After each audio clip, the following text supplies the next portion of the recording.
اور ویسے جب حضرت جبرائیل آتے تھے انسانی شکل میں، وہ ایک بالکل دوسری شکل ہے۔ وہ تو یہ کہ حضرت داہیہ کلبی جو ہیں رضی اللہ تعالیٰ عنہ، وہ بہت حسین صحابہ میں سے بہت صحیح حسین انسان تھے، ان کی شکل میں بالعموم ان کی صورت میں حضرت جبرائیل آتے تھے، لیکن وہ وحی نہیں شمار ہوتی۔ ہم نے سننا وہ حدیث جس میں جبرائیل آئے اور حضور نے فرمایا جبریل تھے جو تمہیں تمہارا دین سکھانے آئے تھے، لیکن وہ قرآن میں نہیں ہے، سننا ہے، قرآن نہیں ہے۔ البتہ یہ کہ حضرت جبرائیل کو ان کی اصل ملک کی شکل میں حضور نے اپنی ان آنکھوں سے 2 مرتبہ دیکھا ہے۔ ایک مرتبہ بالکل آغاز میں، جبکہ حضرت جبرائیل جو ہیں ایسے ظاہر ہوئے، حضور اتر رہے تھے غار حرا سے، جبل نور سے، تو آپ کو آواز آئی یا محمد۔ یہ پہلی وحی کے بعد جو فترت ہوئی ہے، کچھ عرصے کے لیے وحی رکی رہی، اس وقت واقعہ پیش آیا۔ آپ نے سامنے دیکھا، پیچھے دیکھا، کوئی نہیں، نظر کوئی نہیں آیا۔ پھر تھوڑی دیر آپ چلے گئے، شاید مجھے کوئی دھوکہ لگا ہے، ایسی میں نے سنا ہے، کوئی آواز نہیں تھی۔ پھر آیا یا محمد، پھر دیکھا 2-3 مرتبہ کوئی نظر نہیں آیا، تو کچھ خوف سا محسوس ہوا۔ تیسری مرتبہ یا محمد، تو اچانک حضور کی نگاہ اوپر اٹھی، تو حضرت جبرائیل فرشتے کی جو اصل شکل ہے اس میں وہ تھے افق پر، اور پورا افق بھرا ہوا تھا۔ تو اصل ملک کی صورت میں حضرت جبرائیل کو حضور نے اس وقت دیکھا، اور ایک دیکھا ہے پھر عند سدرۃ المنتہا، شب معراج میں، جب ساتھ آئے ہیں لے جانے کے لیے انسانی شکل میں تھے۔ کوئی سواری بھی ایسی تھی جس کو کہ براق کہا جاتا ہے، وہ بھی محسوس شے تھی، لیکن یہ کہ جہاں انہوں نے کہا 7ویں آسمان پہ جا کر کہ بس اب آگے میری گنجائش، اب آگے آپ کو اکیلے جانا ہے، اس سے آگے اگر میں گزرا میرے پر جل جائیں گے، بے سوز تجلا بے سوزت پرم، اگر یکسر منہ برتر پرم، اگر میں نے اب اس سے آگے ایک بال برابر بھی میں آگے بڑھا تو میرے پر جل جائیں گے، اب آگے آپ کا کام۔ اس وقت بھی وہ ان کی اصل شکل میں ظاہر ہوئی حضرت جبرائیل علیہ السلام۔ یہ بات اس لیے ضروری ہے کہ جیسے محدثین جو ہیں وہ اس کی تحقیق کرتے ہیں کہ حضور سے کس نے سنا، اس سے جو روایت کر رہا ہے کہ میں نے اس صحابی سے سنا جو تابعی ہے، آیا ان کی ملاقات بھی ثابت ہے کہ نہیں؟ تابعین کے طبقے کا ایک شخص وہ ہے کہ جس کی عمر ابھی 6 برس کی تھی کہ وہ صحابی فوت بھی ہو گئے، اور وہ کہہ رہا ہے میں نے ان سے سنا، تو پھر وہ حدیث جو ہے محدثین اس کو قبول نہیں کریں گے۔ وہ دیکھتے ہیں کہ لنک جو ہے مضبوط ہونا چاہیے۔ روایت ہے نا ان فلاں ان فلاں ان فلاں، حضور سے فلاں صحابی نے سنا، اس نے سنا، اس تابعی نے سنا، یہ لنک جو ہے یہ ملاقات ثابت ہونی چاہیے۔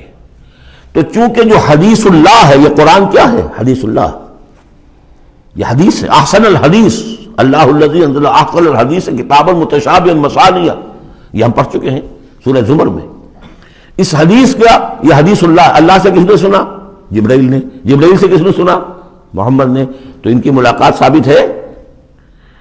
اصل ملکی شکل میں حضرت جبرائیل کا دیکھا جانا اس اعتبار سے بہت اہم ہے، اس لنک کو اسٹیبلش کرنے کے لیے اس کو یہاں پہ بیان کیا جا رہا ہے۔ ما ضل صاحبکم وما غوا، تمہارے یہ ساتھی ہے لوگوں، یہ محمد نہ بہکے ہیں اور نہ بے راہ ہوئے ہیں، نہ بھٹکے ہیں۔ وما ينطق عن الهوى، اور یہ جو کچھ کہہ رہے ہیں اپنے جی سے نہیں کہہ رہے، خواہش نفس سے نہیں کہہ رہے۔ ان هو الا وحی یوحی، نہیں ہے یہ مگر وحی جو ان کی طرف کی جا رہی ہے۔ علمہ شدید القوی، انہیں تعلیم دی ہے، سکھایا ہے اس نے جو بہت طاقتور والا ہے۔ یہاں حضرت جبرائیل ہیں جو مراد ہیں۔ علمہ شدید القوی، یہ قرآن کس نے سکھایا محمد کو؟ شدید القوی، ذو مرۃ، وہ بڑا زور آور ہے، فاستوی، وہ سیدھا ہوا، وہو بالافق الاعلی، اور افق اعلیٰ کے اوپر وہ محمد کو نظر آ رہا تھا صلی اللہ علیہ وسلم۔ ثم دنا فتدلی، پھر ذرا نیچے کو لٹکا، قریب آیا، فکان قاب قوسین او ادنی، اور پھر وہ اتنے قریب آ گیا کہ جیسے 2 کمانوں کا فاصلہ ہو یا اس سے بھی قریب۔ فاوحی الی عبدہ ما اوحی، پھر اس نے وحی کی اللہ کے بندے کی طرف جو وحی کی۔ وہ وحی کون سی تھی؟ وہ ہے اصل میں وحی رسالت۔ وحی نبوت جو تھی وہ تو شروع میں آ چکی، اس کے بعد یہ فترت ہو گئی تھی، کچھ وقفہ پڑ گیا تھا۔ شروع میں وحی جس سے کہ حضور کی نبوت کا ظہور ہوا ہے، وہ تو ہے اقرا بسم ربک الذی خلق خلق الانسان من علق اقرا وربک الاکرم الذی علم بالقلم علم الانسان ما لم یعلم. لیکن اب یہ سورہ مدثر کی آیات اس وقت نازل ہوئیں، یا ایھا المدثر، جب حضور گھر آ گئے اور پھر آپ نے اپنی اہلیہ سے کہا، خوف زدہ تھے، جو بھی منظر دیکھا تھا، ملک کی شکل، فرشتے کی شکل، اب وہ تو حضور ہی نے دیکھا جو دیکھا، ہم تو نہیں سمجھ سکتے کہ آپ نے کیا دیکھا. لیکن یہ کہ اس کے بعد آپ آئے، آپ نے کہا مجھے کمبل اڑا دو، لحاف اڑا دو، لحاف اوڑھ کر آپ لیٹ گئے، تو پھر وہ وہی یا ایھا المدثر قم فانذر وربک فکبر، اے لحاف میں لپٹ کر لیٹنے والے کھڑے ہو جاؤ اور خبردار کرنا شروع کر دو لوگوں کو. اور تمہاری اس دعوت کا نقطۂ آغاز تو انذار ہے، اور اس کا ہدف دنیا میں تکبیر رب ہے. رب کو بڑا کرو، اس کی بڑائی منواؤ، اس کی بڑائی نافذ کرو. اس کا نقشہ کھینچا گیا ہے. علمہ شدید القویٰ ذو مرۃ فاستویٰ وہو بالافق الاعلیٰ ثم دنا فتدلیٰ فکان قاب قوسین او ادنیٰ فاوحیٰ الی عبدہ ما اوحیٰ ما کذب الفؤاد ما رأیٰ. جو کچھ انہوں نے دیکھا ان کے دل و دماغ نے اسے جھٹلایا نہیں. یہ نہیں کہا کہ نہیں یہ کیا ہے. دیکھیے ایسا ہوتا ہے کہ کوئی غیر معمولی سی بات آپ دیکھیں تو ایک شخص ہو جاتا ہے میں خواب دیکھ رہا ہوں یا حقیقت دیکھ رہا ہوں. آنچی می بیریم بیداریست تو یارم یا بے خواب. اے اللہ جو میں دیکھ رہا ہوں یا ہم دیکھ رہے ہیں یہ بیداری میں دیکھ رہے ہیں یہ خواب میں دیکھ رہے ہیں، وہ غیر متوقع چیز. لیکن نبی کو کوئی شک نہیں ہوا. ما کذب الفؤاد ما رأیٰ، یکسوئی کے ساتھ دل و دماغ اور جو بھی آپ کی آنکھ دیکھ رہی تھی ان میں کوئی کانفلکٹ نہیں تھا. ما کذب الفؤاد ما رأیٰ فتمارونہ علی ما یریٰ، تو کیا تم اس سے جھگڑتے ہو اس چیز پر کہ جسے وہ دیکھ رہا ہے. اقبال نے کہا نا کہ قلندر ہرچے گوید دی نہ گوید. جو شخص اپنا دیکھی ہوئی چیز بیان کر رہا ہے تم اس سے جھگڑ رہے ہو. تمہارے لیے تو وہ ایک غیب کی خبر ہے، اس نے تو دیکھا ہے. افتمارونہ علی ما یریٰ وَلَقَدْ رَآهُ نَزْلَةً أُخْرَىٰ، اس نے تو ایک مرتبہ اور بھی دیکھا. کہاں دیکھا؟ عند سدرۃ المنتہیٰ، شب معراج میں سدرۃ المنتہیٰ. کوئی بیری کا درخت ہے، وہ کیسی بیری ہے؟ ساتویں آسمان کی بیری. وہ آخری حد ہے، مخلوق کوئی اس سے آگے نہیں جا سکتی. اس سدرۃ المنتہیٰ، منتہا نہایت، حد، جہاں کی حد ہو گئی، وہاں تک حضور پہنچے ہیں سدرۃ المنتہیٰ تک. اندہا جنت الماوا، اور سب سے اونچی جو جنت ہوگی جنت الماوا وہ اس کے قریب ہی ہے، وہ بھی ساتویں آسمان پر ہے. یہ تو درجہ بدرجہ ترقی ہوتی جائے گی نا. پہلی ضیافت جو ہے، پہلی نزل جو ہے وہ تو اسی زمین پر ہو جائے گی. پھر جو ترقی ہوگی اپنے اپنے مدارج، اپنے اپنے مراتب، اپنے اپنے مقامات، اپنے اپنے ایمان کی گہرائی، اپنے اپنے اعمال صالحہ، اپنا اپنا انفاق مال و جان، اس کے حوالے سے درجے ہوں گے. اندہا جنت الماوا اذ یغشی السدرۃ ما یغشی، جبکہ ڈھانپے ہوئے تھا اس بیری کو جو ڈھانپے ہوئے تھا. اب تمہیں کیا بتائیں کیا ڈھانپے ہوئے تھا، تم نہیں سمجھ سکتے.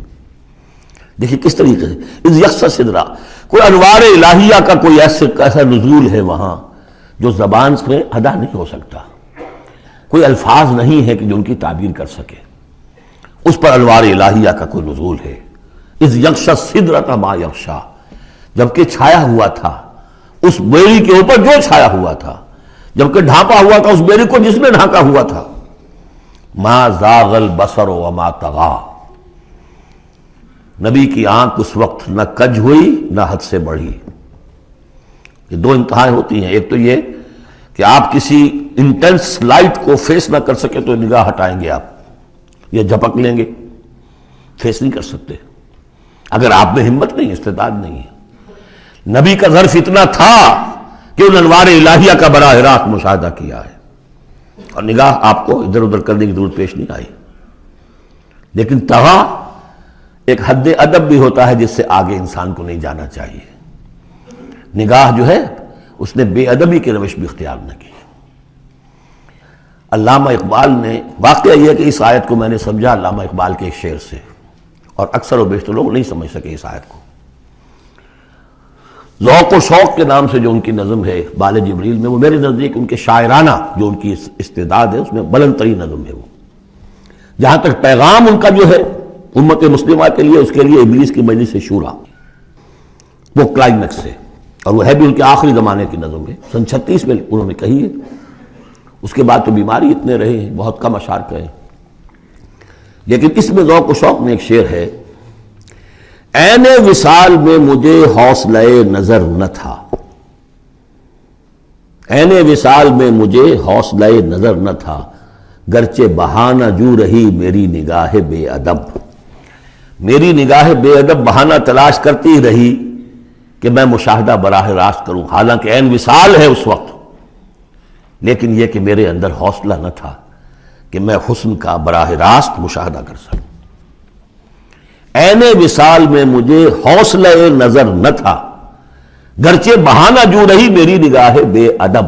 یہاں ان دونوں چیزوں کے برعکس بات ہے جو اقبال اپنے بارے میں کہہ رہا ہے۔ میں تو بے ادب بھی ہوں، اور میں تو چاہتا تھا کسی طریقے سے حد ادب سے تجاوز کر کے دیکھوں، لیکن میرے اندر تو حوصلہ نہیں تھا۔ محمد میں وہ حوصلہ تھا، دیکھا ہے، براہ راست دیکھا ہے، نگاہ جما کر دیکھا ہے، لیکن ایک حد سے تجاوز نہیں کیا، حد ادب کے اندر رہے۔ ما زاغ البصر وما طغى لقد رأى من آیات ربہ الکبریٰ، دیکھا انہوں نے اپنے رب کی عظیم ترین آیات کو۔ اب وہاں جا کر جو مشاہدہ ہوا ہے وہ تو اللہ کی عظیم ترین آیات کا ہے، اور اسی سے در حقیقت دلیل ہے ام المومنین حضرت عائشہ صدیقہ رضی اللہ تعالی عنہ اور حضرت عمر رضی اللہ تعالی عنہ کا جو قول ہے۔ شب معراج میں بھی حضور نے اللہ کو نہیں دیکھا، اللہ کی عظیم ترین آیات کو دیکھا، جو تجلی تھی اس وقت اللہ کی۔ حضرت عائشہ صدیقہ کا کہنا تو یہ ہے کہ نور لا یرا، وہ نور ہے، دیکھے کیسے جا سکتا ہے۔ بہرحال وہاں بھی قرآن جو کہہ رہا ہے وہ یہ نہیں کہہ رہا ہے کہ اللہ کو دیکھا، نہیں، جیسے کہ وہ جو شب معراج میں پہلا سفر کا حصہ تھا زمینی، مسجد حرام سے مسجد اقصی تک، سبحان الذی اسریٰ بعبدہ لیلا من المسجد الحرام الى المسجد الاقصی الذی بارکنا حولہ لنریہ من آیاتنا، وہاں پر بھی اللہ نے اپنی آیات کا مشاہدہ کرایا، لیکن وہ زمینی آیات ہیں اللہ کی، وہ برکات جو ہے زمینی ہیں۔ یہ تجلی جو ہو رہی ہے یہ ہو رہی ہے اس سدرۃ المنتہا پر، آخری حد ہے، مخلوق کی آخری حد ہے، اس سے آگے کہیے حرم ہے، حریم ذات ہے اللہ کی، جس میں کسی غیر کا کوئی دخل ممکن نہیں۔ اس حد پر جا کر جو وہاں تجلیات باری تعالیٰ تھے ان کا مشاہدہ کیا ہے۔ لقد رأى من آیات ربہ الکبریٰ۔